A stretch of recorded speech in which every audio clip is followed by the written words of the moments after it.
Hi there, Capricorn. It's Jen here from tarotspirit.net. I am doing your monthly reading for April 2018. Thanks for joining me. I'm using the Vicevesra tarot. Let's see what's going on. So I like this Knight of Swords right in the middle here. Oh, and you have some nice cards here.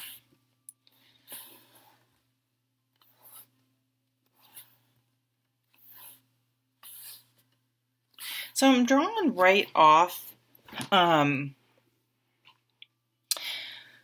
these two cards down here. So I'm seeing the Judgment card and the Victory card.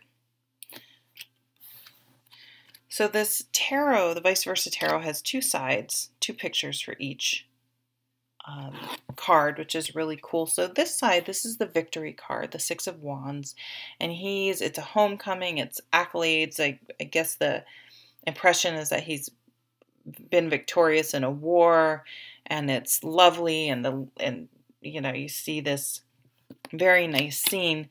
On the back here, it's like there has been.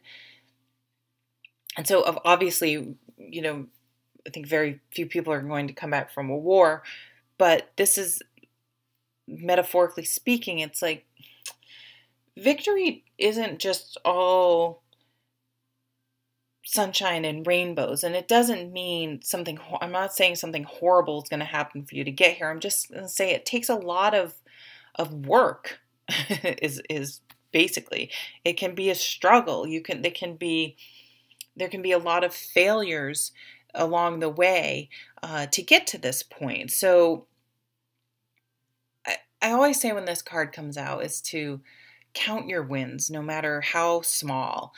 Even if it's something like, oh, I saw that person, that coworker, that relative that I always let get to me because they're just, they always have to say something inflammatory or be difficult or whatever, those kind of people.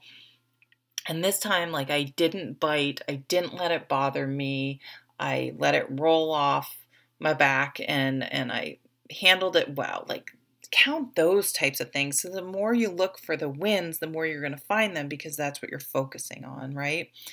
But when I see this with this Judgment card, for some of you it can be like a legal matter, and there's a resolution. And this is often, I think, how court battles go. It's not fun. But something about that's just an aside for someone. It could be a battle you've won over something. Again, like counting your wins, like instead of focusing on the negative, like this devil it's our negative thinking that you can't do that, or self-doubt, that negative tape that all of a sudden you think of something that happened 20 years ago and it's keeping you up at night, and it's like, oh my God, why am I still allowing this thing to affect me this way? So it may be like a judgment. Like you're making a decision to release yourself from something, to move on, to move forward, and that's the win, if that makes sense. The win is breaking free, is no longer getting sucked into certain situations, moving on from something. It's more like I almost see it as an internal. It's funny, I almost said eternal. Internal mastery of some kind that you're able to apply to all aspects of your life. This is a wake-up call. You're heeding a wake-up call. So maybe some of you are sort of drama queens or drama, that have sort of allowed yourself to get sucked into situations with certain people, and you're just like, my ex would randomly call me and just be really nasty to me. And finally my dad was like, hang up on him. Tell him if he can't be respectful, you're going to hang up on him and hang up on him. And I was like, what? Like, mind blown. Like, what? I can do that? And it literally changed my life. Like, why? But why was I allowing that to perpetuate? Like, that's on me. You know what I mean? So it's something like that. It's like you accepting, it's like a, aha, this, whoa, what have I been doing? And it's gonna release you from some pattern or something you've allowed to take hold. You have lots of people here. You have this King of Cups.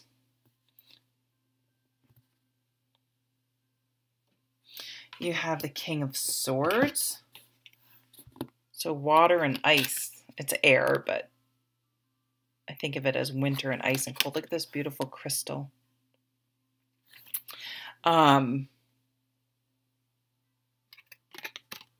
he has a dolphin behind him here, which is this intelligence. Emotional intelligence is how I look at the positive side of the king. And his negative side, he's a drama queen that loves to suck you in and create charged emotions and conflict. This guy can be a lawyer. For some of you, there is sort of a legal thing where you're like cutting away all that crap. And like, bottom line, this situation isn't healthy. Boom. Like, no more bringing all these other extraneous emotions and all these other stories where it's like, he just cuts it away. He's like, nope, it's not okay. End of story. He bottom lines it. And he can articulate it in a non-emotional way that just is like, this is how it is. It doesn't leave room for starting a huge circular, sparring that just gets out of control and, like unfair fighting that's like, okay, now you're bringing up something that has nothing to do with the situation at hand. And it's just, when that happens, it's like the person wants to win and they want to suck you in. They don't want to actually try to resolve a conflict. And so that's a real red flag. Like, no, I don't, that's not productive. Nothing about this is healthy or productive. And it's bringing things back into balance. We have the lion, so Leo potentially, with the fire. And this raptor, so we have two predators here, which is kind of interesting. I'm not sure what that means. Bringing things back into balance this month by let me just decline this. I'm sorry, my son, who's downstairs, by the way. Just a minute. Let me go yell to him. I don't want to turn this off. Okay, Jacob, I'm doing a reading. I'll be just a minute.